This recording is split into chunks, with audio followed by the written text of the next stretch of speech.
Hello friend, जय हिंद। आज हम बात करेंगे यूपी स्कॉलरशिप 2023-24 को लेकर के। आपको ऑनलाइन आवेदन कैसे करना, और 10th का स्टूडेंट है, 9th है, 12th है, 11th है, यूजी पीजी, आपको फ्रेश के स्टूडेंट का फ्रेश फॉर्म कैसे फिल करना है, रिन्यूअल वाले फॉर्म कैसे फिल करते हैं, एनपीसीआई वेरिफिकेशन को लेकर के काफ़ी ज़्यादा प्रॉब्लम्स आ रही हैं, वो प्रॉब्लम्स कैसे सही होंगी, एनपीसीआई वेरीफाई हो रहा है कि नहीं हो रहा है, साइट प्रॉपर वे में चल रही है कि नहीं चल रही है, डिजी लॉकर वेरिफिकेशन आपको फॉर्म फिल करते समय कैसे करना है। देखिए, 9th वाले काफ़ी स्टूडेंट फॉर्म फिल कर चुके होंगे। बात करेंगे 11th को लेकर के कि पोस्ट मैट्रिक 11th और 12th यानी पोस्ट मैट्रिक स्टूडेंट जो हैं उनका भी पोर्टल उनके लिए ओपन कर दिया गया है। फ्रेश का ऑप्शन आने, उनका फॉर्म लॉगिन का ऑप्शन आने लगा है। अब उनको फॉर्म कैसे फिल करना है वो काफ़ी ज़्यादा प्रॉब्लम्स फेस कर रहे हैं, क्योंकि उनके लिए जिस तरह से 9th वाले स्टूडेंट के लिए डिजी लॉकर वेरिफिकेशन नया सा था, उसी तरह से 11th वालों के लिए भी है, तो उनको काफ़ी ज़्यादा प्रॉब्लम्स हो रही है। इसीलिए मैं बार बार बोलता हूँ कि कोई भी वीडियो हो आप लोग सब देखा करिए। देखिए, ये 11th के लिए है, 12th वाले, यूजी पीजी सारे स्टूडेंट देखिए, यूजी वाले पीजी वाले ये भी देखेंगे कि फॉर्म को फिल कैसे करेंगे, क्या क्या होगा, कैसे वेरिफिकेशन होता है, जिससे जैसे ही आपका पोर्टल ओपन होता है तुरंत आप अपना फॉर्म फिल कर लीजिए, अन्यथा की स्थिति में साइट क्या होगी कि बिजी हो जाएगी। ठीक है स्टूडेंट, तो चलिए वीडियो को स्टार्ट करते हैं। उससे पहले आपको बताऊं कि अगर आप इस चैनल पर नए हैं डियर स्टूडेंट, तो चैनल को सब्सक्राइब कर लीजिए, वीडियो को लाइक एंड शेयर कर दीजिए, जिससे आने वाली हर एक वीडियो आपको टाइमली मिलती रहे। इस चैनल पर आपको यूपी स्कॉलरशिप से रिलेटेड हर एक अपडेट टाइमली मिलती रहती है। स्टूडेंट, अगर आपने अभी तक टेलीग्राम चैनल को नहीं ज्वाइन किया है तो ज्वाइन कर लीजिए। जितने स्टूडेंट ज्वाइन किए हैं उनको उस चीज़ का बेनिफिट पता है। जैसे वीडियो नहीं प्रोवाइड की हो पाती है उस टाइम पर, तो आपको वहाँ पर बता दिया जाता है। जैसे कि मैंने कल ही बता दिया था कि आपके लिए जो पोस्ट मैट्रिक वाले स्टूडेंट है, 11th वाले, 12th वाले, उनके लिए भी फ्रेश लॉगिन का ऑप्शन आ गया है, तो वो अपना फॉर्म फिल कर सकते हैं। वैसा मैंने कल ही बता दिया था। चलिए वीडियो को स्टार्ट करते हैं। आपको पता है कि यूपी स्कॉलरशिप की ऑफिशियल वेबसाइट ये है, जहाँ पे कुछ इस तरह का इंटरफेस आता है। वहाँ पे आप जाते हैं तो स्टूडेंट का एक ऑप्शन आता है। यहाँ पे आप देख पा रहे होंगे कि यहाँ पे स्टूडेंट का ऑप्शन आता है। स्टूडेंट के ऑप्शन में 3 तरह के ऑप्शन होते हैं। पहला होता है रजिस्ट्रेशन, दूसरा होता है फ्रेश लॉगिन, तीसरा होता है रिन्यूअल लॉगिन। देखिए, रजिस्ट्रेशन सबसे पहले फ्रेश वाले, जैसे मैं फ्रेश का फॉर्म फिल करना बता रहा हूँ, तो सबसे पहले कंपलसरी है रजिस्ट्रेशन बताना, क्योंकि रजिस्ट्रेशन करते समय स्टूडेंट काफ़ी ज़्यादा गलती कर रहे हैं, तो उन गलतियों को ना करें। देखिए, यहाँ पे मान लीजिए जिस कैटेगरी के हैं आप, और जिस मतलब आप चाहे जिस कैटेगरी मतलब आप चाहे कैटेगरी वाइज मान लें, और चाहे आप post matric, pre matric, post matric, other intermediate मान लीजिए।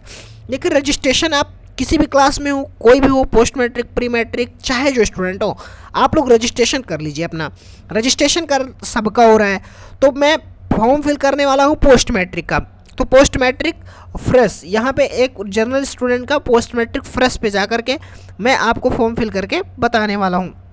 यहाँ पे आप जाएंगे, जैसे क्लिक करेंगे, क्लिक करते ही आपका कुछ इस तरह का इंटरफेस ओपन होता है। यहाँ पे लिखा है, देखिए, दसमोत्तर छात्रवृत्ति एवं शुल्क प्रतिपूर्ति सत्र 2023-24 उत्तर प्रदेश कक्षा 11-12 में अध्ययनरत छात्र छात्राओं का फ्रेश स्टूडेंट के लिए ऑनलाइन रजिस्ट्रेशन फॉर्म, यानी आपको ऑनलाइन रजिस्ट्रेशन करना है। सेम इसी तरह का इंटरफेस खुलता था 9th वालों के लिए भी, बट 9th में जहाँ पे अभी मैं चेंजेस बता रहा हूँ कि आपको चेंजेस कहाँ पे मिलेंगे। देखिए, यहाँ पे आपको डिस्ट्रिक्ट सेलेक्ट करना है। डिस्ट्रिक्ट वो सेलेक्ट करना है जिसमें आपका कॉलेज है, जहाँ पे आप पढ़ते हो उसका कॉलेज, डिस्ट्रिक्ट, शिक्षण संस्थान, बाकी कॉमन चीज़ें आप सेलेक्ट कर लेंगे। देखिए, यहाँ पे मोबाइल नंबर डालते समय ये चीज़ विशेष ध्यान देना है कि आपको मोबाइल नंबर वही डालना है जो कभी किसी के स्कॉलरशिप में, यानी पिछले 2 वर्षों में जिनका एक्टिव है, स्कॉलरशिप फॉर्म जिनका एक्टिव है, उसमें कभी ना पड़ा रहा हो, वो मोबाइल नंबर यहाँ पे नहीं डालना है। जैसे यहाँ पे मान लीजिए आप मोबाइल नंबर डाल दिए, कि आप एक बार ये मोबाइल नंबर डाल दें जो भी आपके पास मोबाइल नंबर है। यहाँ कंपलसरी नहीं है कि आप आधार से लिंक मोबाइल नंबर डालें, अगर आपके पास है तो डाल दीजिए, अन्यथा की स्थिति में कोई भी डाल सकते हैं। यहाँ पे मान लीजिए आप एक बार अपना मोबाइल नंबर डाल दिए, उसके बाद आपने स्कॉलरशिप फॉर्म फिल करते समय गलती कर दी, तो दोबारा से वो कोशिश ये करें कि वो वाला मोबाइल नंबर न डालें, आपके घर में कोई दूसरा मोबाइल नंबर हो उसको वहाँ पर डाल दें। हाई स्कूल आप कब उत्तीर्ण किए, हाई स्कूल का बोर्ड कौन सा था, ये मोबाइल नंबर रजिस्ट्रेशन करते समय आपको मोबाइल नंबर का विशेष ध्यान देना है। हाई स्कूल आपने कब पास किया है, हाई स्कूल का बोर्ड कौन सा था, यहाँ पे आपको रोल नंबर डालना है। लेकिन रोल नंबर के लिए यहाँ पे 2 बॉक्स होते हैं, तो आपको विशेष ध्यान देना है कि आपको जो रोल नंबर पड़ेगा वो इस वाले बॉक्स में पड़ेगा, यानी इस वाले में नहीं, इस वाले बॉक्स में आपका रोल नंबर पड़ेगा। उसके बाद अपना पासवर्ड बना लीजिएगा, जो भी आपको पासवर्ड सही लगता है। पासवर्ड मान लीजिए कि मेरा नाम अभी है, तो मैं बात करूँगा कि अभी @ 1 2 3 या फिर 4 5 6 या फिर 2000 2005, 2006, 2008 जो भी आपको सही लगे, 2023 जो भी सही लगे वो पासवर्ड आप अपना बना लीजिए। जैसे मान लीजिए किसी का नाम है राहुल, आपको पासवर्ड बनाना है तो आप लिखेंगे capital R small A H small में स्मॉल U स्मॉल L @123। आप इस तरह से पासवर्ड बना सकते हैं, मैंने बताया है, बाकी आपको जो पासवर्ड सटीक लगे वो बना लीजिएगा। कैप्चा कोड डालेंगे, जनरेट OTP करेंगे, आप OTP आपके पे नंबर पे चली जाएगी। यहाँ पे OTP फिल करके आपको submit OTP and proceed registration कर देना है। जैसे आप सबमिट OTP प्रोसीड रजिस्ट्रेशन करोगे आपका रजिस्ट्रेशन कुछ इस तरह से हो जाएगा। ठीक है स्टूडेंट, यहाँ पे आपका रजिस्ट्रेशन दिखाएगा, सारी चीज़ आपको इन्फॉर्मेशन दिखाएगी। उसके बाद में यहाँ पे कुछ ऑप्शन आते हैं कि आपको लॉगिन करने की, तो यहाँ से आपको करना क्या होगा कि अपना रजिस्ट्रेशन नंबर कॉपी कर लेना होगा।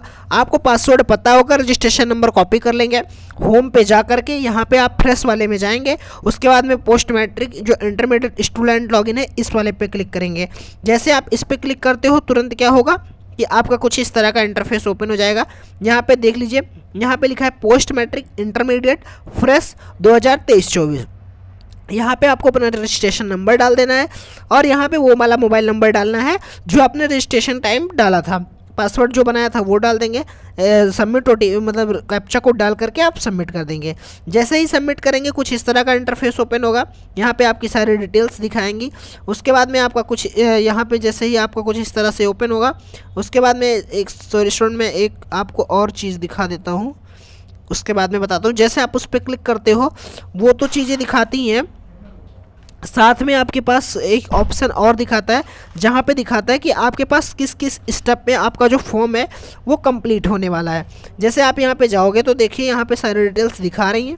उसके बाद में यहाँ पे एक चीज़ और दिखा रहा है कि आपको रजिस्ट्रेशन कैसे करना है, रजिस्ट्रेशन स्लिप प्रिंट करना है, डिजी लॉकर से सत्यापन, यानी आपको डिजी लॉकर वेरिफिकेशन, पहला स्टेप है डिजी लॉकर वेरिफिकेशन।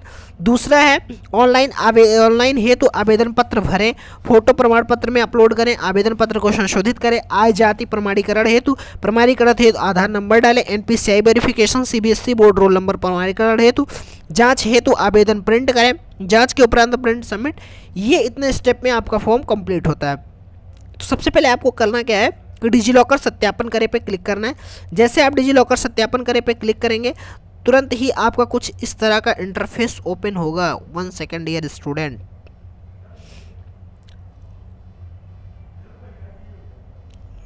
हाँ यहाँ पे आपका कुछ इस तरह का इंटरफेस ओपन होगा। मैंने उस चीज़ को आपको दिखाने के लिए थोड़ा सा मैंने जो स्क्रीनशॉट ऐड किया था वो लास्ट में था, तो उस चीज़ को दिखाने के लिए आपको बैक जाना पड़ा। जब आप क्लिक करेंगे डिजी लॉकर वेरिफिकेशन पे तो मैं एक देखिए क्या है कि इस पर click here for DigiLocker verification, आपका कुछ इस तरह से हो जाएगा। लेकिन जब आप यहाँ पे क्लिक करते हो तो आपका कुछ इस तरह का ऑप्शन आता है। एक सेकंड में और चीज़ें दिखा दो फिर आपको बता दूँ कि मैंने क्यों इस तरह से फॉर्म को फिल किया है। जब आप उस पर क्लिक करते हो तो आपका इस तरह से ऑप्शन आता है, ठीक है, ये इस तरह से आता है। यहाँ पे आपका जो रजिस्ट्रेशन के टाइम पे मोबाइल नंबर डाला था वो मोबाइल नंबर आता है। उसके बाद में यहाँ पे आता है कि आप कैप्चा कोड डाल देंगे। कैप्चा कोड आपका इंटर ही नहीं होगा, कैप्चा कोड इंटर ही नहीं होगा तो आप आगे की ओर कैसे प्रोसीड करेंगे, ये चीज़ें आपको समझने में थोड़ा सा प्रॉब्लम हो सकती है। तो आप परेशान होंगे कि काफ़ी ज़्यादा मेरा वेरिफिकेशन हो नहीं पा रहा है। तो आपको करना क्या है, सबसे पहले आपको इस चीज़ को वेरिफिकेशन करने से पहले ही आपको जाना है जो कि डिजी लॉकर अकाउंट की जो ऑफिशियल वेबसाइट होती है वहाँ पे। उसके लिए क्या होता है, डिजी लॉकर ये वाली साइट जो यहाँ पे आपको ऊपर दिख रही है इस वाली साइट पे आप डिजी लॉकर डायरेक्ट सर्च करेंगे, आपको डिजी लॉकर की ऑफिशियल वेबसाइट आ जाएगी डिजी लॉकर लॉगिन पे। इसके बाद में इस तरह का इंटरफेस ओपन होगा। आप देखेंगे साइन अप का ऑप्शन आएगा, साइन अप बगल में देखिए साइन इन और साइन अप ब्लू कलर में लिखा हुआ है साइन अप। आप साइन अप वाले पे क्लिक करोगे जैसे, उसके बाद में आपका कुछ इस तरह का इंटरफेस ओपन होगा। मान लीजिए साइन इन वाले पे क्लिक करते हो तो वहाँ पे नीचे में आता है कि साइन अप का ऑप्शन, तो वहाँ से साइन अप कर लेना। साइन अप करने के बाद जो आपका नाम है उस नाम को डाल दीजिएगा, पूरा नाम। उसके बाद में यहाँ पे DOB और मेल है फीमेल है आधार है जो भी आप हैं वो यहाँ पे सेलेक्ट कर लेंगे। मोबाइल नंबर, ईमेल आईडी, आप 6 अंक का कोई पासवर्ड बना लेंगे, वो आपका सिक्योरिटी पिन है, आप अपने हिसाब से बना लीजिएगा। सबमिट करेंगे, जैसे सबमिट करेंगे आपके उस मोबाइल नंबर पे OTP जाएगी जो आपने रजिस्ट्रेशन करते समय डाला था, उस मोबाइल नंबर पे OTP जाएगी। उसके बाद में यहाँ पे आपको OTP सबमिट कर देना है। उसके बाद सबमिट वाले बटन पे क्लिक कर देना है। जैसे आप सबमिट करोगे यहाँ पे आपको आधार नंबर डालना होगा। आधार नंबर डालने के बाद में नेक्स्ट करना होगा। जैसे ही आप नेक्स्ट करोगे आपके आधार से लिंक मोबाइल नंबर पे ओटीपी जाएगी। जो मोबाइल नंबर आपके आधार से लिंक होगा उस पर यहाँ पे आधार से लिंक मोबाइल नंबर डालना है, उसके बाद सबमिट कर देना है। जैसे आप इस पर सबमिट करते हो इस तरह का इंटरफेस ओपन होता है। यहाँ पे आपको आपका नाम दिखाएगा, वेलकम जो भी आपका नाम होगा वो। उसके बाद में your issued document, Aadhaar card आपका है, इस पर जैसे आप क्लिक करते हो उसके बाद में आपका क्या होगा कि यहाँ पे इस तरह से दिखा देगा कि आपका आधार कार्ड डाउनलोड हो गया है आपके डिजी लॉकर अकाउंट में। और केवल डिजी लॉकर वेरिफिकेशन इसीलिए होता है कि जो आपका आधार है वो डायरेक्टली साइट से ले लिया जाए, जिससे कोई गलती ना हो। तो उसके बाद में फिर से जब यहाँ पे आएंगे इस चीज़ को कैप्चा को डालेंगे तो यहाँ पे 2 कैप्चा पड़ जाएगा। उसके बाद जनरेट ओटीपी करेंगे। जनरेट ओटीपी करने के बाद ओटीपी आपके मोबाइल नंबर पे चली जाएगी। जो आपने मोबाइल नंबर वहाँ पे रजिस्ट्रेशन किया था, आधार से लिंक वाले पे नहीं जाएगी, जो आपने रजिस्ट्रेशन करते समय लिंक किया था उस पर। उसके बाद फिर से आपको कैप्चा फिल करना है, सबमिट ओटीपी करना है। जैसे आप इस चीज़ को करते हैं उसके बाद आपका कुछ इस तरह से ऑप्शन आ जाता है। यहाँ पे आपको मोबाइल नंबर से लॉगिन करना चाहते हैं तो मोबाइल नंबर, और अगर आप अपने आधार नंबर से लॉगिन करना चाहते हैं तो बगल वाले पे क्लिक करके कर लीजिएगा। मोबाइल नंबर डालेंगे, नेक्स्ट करेंगे। जैसे ही आप मोबाइल नंबर डाल के नेक्स्ट करोगे ओटीपी चली जाएगी। ओटीपी आपको यहाँ पे सबमिट कर देना है। सबमिट करते ही आपका डिजी लॉकर में आपका नया नाम पूछेगा, आपका नया यूज़र नेम जो भी बनाना है उसे सबमिट कर देंगे। जैसे आप सबमिट करोगे यहाँ पे इस तरह से लिख देगा कि आपका डिजी लॉकर वेरिफिकेशन हो चुका है। जैसे डिजी लॉकर वेरिफिकेशन होता है इस तरह से डिटेल आ जाती है। यहाँ पे लिखा होता है दसमोत्तर छात्रवृत्ति, तो यहाँ पे लिखा होगा आपका, जहाँ पे लिखा होता है पूर्व दशमोत्तर, यहाँ पे लिखा है ना पूर्व दशम, देखिए यहाँ पे पूर्व दशम कक्षा 9 और 10 लिखा है। तो आप वाले में केवल अंतर इतना होगा कि यहाँ पे 11 और 12 लिखा होगा। इस चीज़ का आप ध्यान दीजिएगा कि यहाँ पे 11 और 12 लिखा होगा जो 11th और 12th वाले स्टूडेंट होंगे उनमें, और जो 9th और 10th वाले हैं उसमें 9th और 10th ही लिखा रहेगा। जब यूजी पीजी का होगा तो सेम यहाँ पे जिस कोर्स का होगा वहाँ पे post matric other than intermediate लिखा होगा, तो जिस कोर्स का होगा कोर्स लिखा होगा। उसके बाद में आपको करना है तो वेरीफाइड डिटेल यहाँ पे ब्लू कलर ग्रीन कलर में है। उसके बाद में यहाँ पे वेरीफाइड डिटेल कर देना है। आपकी डिटेल अगर सही है तो सारा कुछ वेरीफाई हो जाएगा। उसके बाद में आपका फर्स्ट स्टेप कंप्लीट हो जाएगा डिजी लॉकर वेरिफिकेशन। उसके बाद आता है छात्रवृत्ति हेतु आवेदन पत्र भरें। जैसे आप इस पर क्लिक करते हो इस तरह की डिटेल ओपन होती है। पहले रजिस्ट्रेशन डिटेल होती है, आपको मैच करा लेनी है, सारी कुछ सही है। उसके बाद में व्यक्तिगत डिटेल में आपको यहाँ पे जो स्टार जिस पे बने हैं उस चीज़ को देख रहे हैं कि विगत स्कूल का नाम यहाँ पे देख रहे होंगे कि स्टार बना हुआ है, तो स्टार जहाँ जहाँ बना हुआ है उस चीज़ को भरना जरूरी है। देखिए 9th का फॉर्म है, 9th के स्टूडेंट का है, बट 11th का भी ऐसे ही ओपन होगा। तो 11th वाले में यहाँ पे जो 9th लिखा है, यहाँ पे जो 9th लिखा है वहाँ पे 11th और 12th का ऑप्शन आएगा। तो यहाँ पे अगर आप 11th में हो तो 11th सेलेक्ट कर लेना, 12th में हो तो 12th सेलेक्ट कर लेना। बाकी आपका पूर्णांक प्राप्तांक जो है वो सारा कुछ आप डालेंगे। बोर्ड में पंजीकरण क्रमांक जरूरी नहीं है, बट किसी किसी कॉलेज वाले कन्फर्म कहते हैं कि डाल दो, तो आप कोई भी 4 अंक डाल दीजिएगा, 1 2 3 4 या फिर 12 50 या फिर 50 52 जो आपको सही लगे 4 अंक डाल दीजिएगा अगर आपको नहीं पता है तो। और अगर आपको पता है तो ठीक है वही डाल दीजिएगा। कक्षा में प्रवेश की तिथि वो आपकी जो फीस रसीद होगी उसमें जो डेट पड़ी होगी उसमें उसको यहाँ पे आप डाल देना, ठीक है। उसके बाद में आता है ऑप्शन ये व्यक्तिगत डिटेल में सारी चीज़ें मैंने बता दी, पिन कोड हो गया। यहाँ पे क्लास 8 उत्तीर्ण वर्ष, तो जो 11th वाले होंगे उसमें लिखा होगा क्लास 10 उत्तीर्ण वर्ष। उसके बाद में विद्यालय का नाम लिखना होगा, जो सारी डिटेल्स होती हैं उसके लिखने के बाद में यहाँ पे आपको सबमिट करना होगा। फिर आप जाएंगे बैंक डिटेल्स में। बैंक डिटेल्स में जाने के बाद बैंक का नाम क्या है, ब्रांच का नाम क्या है, जनपद क्या है, तो यहाँ पे IFSC कोड आपका ऑटोमेटिक ले लेगा। उसके बाद में यहाँ पे आपका अपना नाम डालना है जो आपके अकाउंट में है, मतलब बैंक पासबुक में है। अकाउंट नंबर 1 बार डालना है, 2 बार डालना है, 2 बार अकाउंट नंबर डाल के चेक कर लेना है सारा कुछ सही है। आपको इस चीज़ का विशेष ध्यान देना है, आपको अकाउंट नंबर वही वाला डालना है जो आपके अकाउंट से आधार सीडिंग हुआ हो, जिससे क्या होगा ना कि आप जब अभी NPCI वेरीफाई करोगे तो ऑटोमेटिक तुरंत जल्द से जल्द वेरीफाई हो जाएगा। उसके बाद आता है अन्य विवरण। तो अन्य विवरण में आपको जो भी देखिए अन्य विवरण में क्या होता है कि यहाँ पे लिखा होता है सारी डिटेल में प्रमाणित करता हूँ, तो आपको अगर पढ़ना है तो पढ़ लीजिएगा, अन्यथा किसी में टिक करिएगा, कैप्चा कोड डालिएगा, सबमिट कर दीजिएगा। ग्रीन कलर वाली बटन पर क्लिक करके सबमिट कर दीजिएगा। जैसे सबमिट करोगे आप यहाँ पे इस तरह से पहुँच जाओगे, आपको दिखा देगा कि आपका फॉर्म सफलतापूर्वक भरा गया 2023-24 में। तो यहाँ पे जो 9th 10th लिखा है वहाँ पे आपका 11th 12th लिखा होगा, ठीक है। 11th 12th 9th 10th सारे स्टूडेंट एक साथ देखते चले, सबका एक साथ क्लियर हो जाएगा।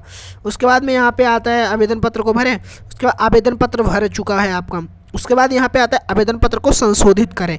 तो अभी आपको कुछ नहीं, संशोधित वाले पे क्लिक ही नहीं करना है, आपको सीधे क्लिक करना है आय एवं जाति प्रमाणीकरण हेतु। आय एवं जाति प्रमाणीकरण हेतु पे जैसे ही आप क्लिक करते हो, चाहे 11th के हो, 12th के हो या फिर 10th के हो, 9th के हो, तो आप जैसे सारे का सबका UG PG सभी का फॉर्म जो है वो आय एवं जाति सेम इसी तरह से वेरिफिकेशन होता है। यहाँ पे आपकी डिटेल्स आ जाएगी, आपको डिटेल्स मतलब शांतिपूर्वक बैठ के देख लेनी है, मैच कर लेनी है, सारा कुछ सही है। अगर सही है तो यहाँ पे आपको जो आपका पास आय प्रमाण पत्र होगा उसमें आवेदन फॉर्म संख्या होगी, आय प्रमाण पत्र क्रमांक होगा, उस चीज़ को डाल करके पिन कोड डाल करके आपको गेट डाटा पे क्लिक कर देना है। इस चीज़ में क्या होगा कि अगर आपका फॉर्म जो आय प्रमाण पत्र है और आप फ्रेश फॉर्म फिल कर रहे हैं और वो 3 साल से पुराना है तो लेगा ही नहीं, आपका फॉर्म रिजेक्ट कर लेगा। अगर इससे अच्छा है कि आप अगर अभी आपका 3 साल से पुराना है, 3 साल हो गए हैं उसको बनवाए, तो आप अपने फॉर्म को रिन्यूअल करवा लीजिए, आ जाके दोबारा से बनवा लीजिए, ठीक है। आय प्रमाण पत्र सेम इसी तरह से जाति का वेरिफिकेशन भी होता है। उसके बाद में गेट डाटा पे क्लिक करोगे, गेट डाटा पे क्लिक करते ही आपका कुछ यहाँ पे डिटेल्स आ जाएगी, आप डिटेल्स देख लेना कि सारा कुछ सही है। अगर डिटेल सही है तो verify income detail, verify income detail करने के बाद में आपका प्रमाणीकरण हो जाएगा।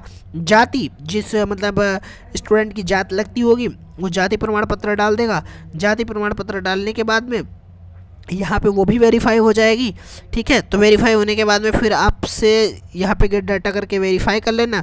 उसके बाद में आपका आता है कि आधार प्रमाणीकरण हेतु, यानी जब आपका आय एवं जाति हो जाता है तो आधार प्रमाणीकरण हेतु का ऑप्शन आता है, आधार प्रमाणीकरण हेतु।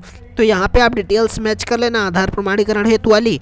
उसके बाद में यहाँ पे आपको एक बार 3 नंबर में अपना आधार कार्ड संख्या डालना है, उसके बाद 4 नंबर में भी अपना आधार कार्ड संख्या डालना है, फिर यहाँ पे बॉक्स पे टिक करना है। उसके बाद कैप्चा कोड फिल करके वेरीफाई आधार कर देना है। जैसे आप वेरीफाई आधार करोगे तुरंत आपका यहाँ पे इस तरह की डिटेल्स ओपन हो जाएगी कि आपका वेरीफाई आधार हो चुका है। तो उसका सफल देखिए लिखा है ना कि प्रमाणीकरण सफल, यानी आपका प्रमाणीकरण हो चुका है। दोबारा से आधार कार्ड का वेरिफिकेशन, तो यहाँ पे जैसे ही आपका प्रमाणीकरण हेतु आधार नंबर डालते हैं तुरंत का तुरंत आपका क्या होता है कि जैसे प्रमाणीकरण हेतु आधार नंबर डालेंगे, जैसे आधार वाला वेरीफाई होगा तुरंत आपका NPCI वेरीफाई हो जाएगा, अगर आपका आधार सीडिंग होगा तो। अब दिक्कत इस बात की आती है, 9th वाले स्टूडेंट जितने होंगे उनको पता है, लेकिन जो 11th और 12th में फ्रेश फॉर्म फिल करने आए हैं तो उनको इस चीज़ को नहीं पता है कि जब आपका आधार प्रमाणीकरण हेतु हो जाता है तो NPCI वेरीफाई क्यों नहीं होता। देखिए, तो NPCI इसलिए नहीं होता डियर स्टूडेंट कि उसमें क्या होता है कि आधार सीडिंग भी आपका होता है, प्रमाणीकरण तो सर्वर स्लो होता है। क्या है कि NPCI जो है और डिजी लॉकर वाला इस बार नया ऐड किया गया है स्कॉलरशिप में, तो कहीं ना कहीं ये सर्वर जो है वो अभी सही तरह से काम नहीं कर रहा है, तो इसको अपडेट किया जाएगा, सही किया जाएगा। बट आप अपने तरफ से 100% ट्राई करते रहिए, मॉर्निंग टाइम में आप करिए, आपका फॉर्म हो जाएगा। आप देखिए आय जाति प्रमाणीकरण हेतु तो चाहे जब भर लीजिए, उसके बाद मॉर्निंग में लॉगिन करिए, आधार प्रमाणीकरण हेतु वाले पे क्लिक करिए, आधार नंबर डाल के वेरीफाई करिए, तुरंत आपका NPCI वाला हो जाएगा।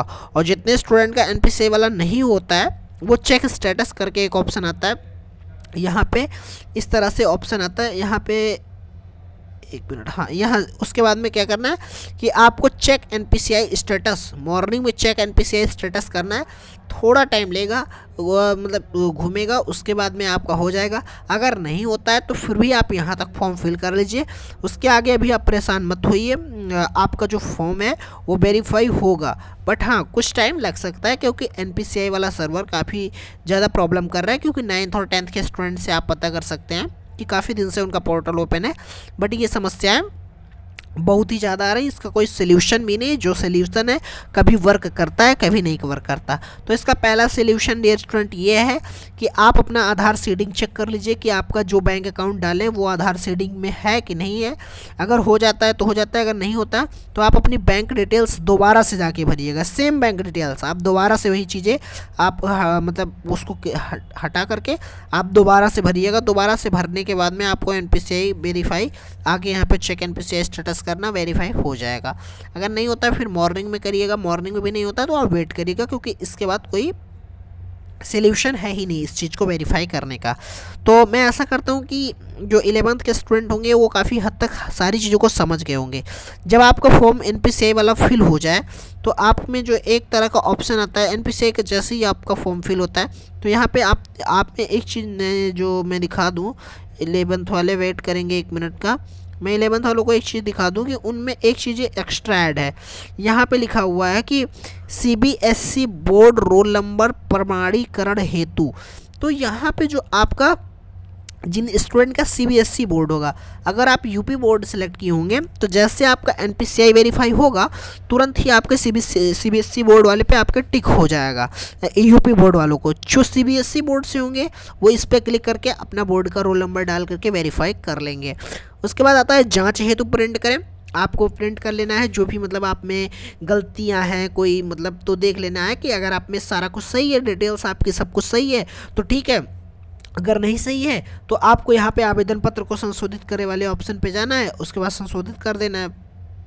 यहाँ पे आपको फ़ोटो भी अपनी अपलोड करनी है, इस चीज़ का ध्यान देना है। उसके बाद में जैसे अगर आप सारा कुछ मान लीजिए आपका सही है, सब आप मैच कर लिए, कॉलेज में भी दिखा लिए, आपको फॉर्म फिल करने के बाद कॉलेज में ज़रूर दिखाना है स्टूडेंट। अगर आप अपने फॉर्म को फिल करने के बाद कॉलेज में नहीं दिखा रहे हैं तो इसके जिम्मेदार आप स्वयं होंगे, ठीक है स्टूडेंट, क्योंकि आप फॉर्म फिल कर रहे हो, कोई भी गलती हो सकती है। तो इस तरह की गलतियों से बचने के लिए आप कॉलेज में एक बार सबमिट दिखा लीजिएगा फॉर्म को, क्योंकि करेक्शन डेट तो आती है बट जो करेक्शन करते हैं स्टूडेंट उनकी स्कॉलरशिप आने में काफ़ी ज़्यादा लेट हो जाती है। तो इस चीज़ को आप ध्यान देना है दिखा करके। उसके बाद यहाँ पे जब सब कुछ सही रहेगा तो यहाँ पे आपको आ करके जांच के उपरांत आवेदन पत्र सबमिट करें, इस वाले पे क्लिक करना है। 3 दिन बाद आपका मतलब 3 दिन क्या 3 दिन का टाइम देते हैं बट आपका 24 से 48 घंटे में प्रिंट निकल आएगा। प्रिंट ले जा करके अपने कॉलेज में सबमिट कर देना है। उसके बाद जो प्रोसीजर होगा मैं आपको इन्फॉर्म करता रहूँगा। बाकी जितने स्टूडेंट का पूरा फॉर्म फिल हो जाता है वो बताएंगे, बाकी जिनका नहीं फिल होता कोई प्रॉब्लम आती है वो आप कमेंट करके पूछेगा, मैं अपना 100% देके आपको रिप्लाई दूंगा जैसा मुझसे हो पाएगा। Okay student, thank you for watching this video बने रहने के लिए धन्यवाद।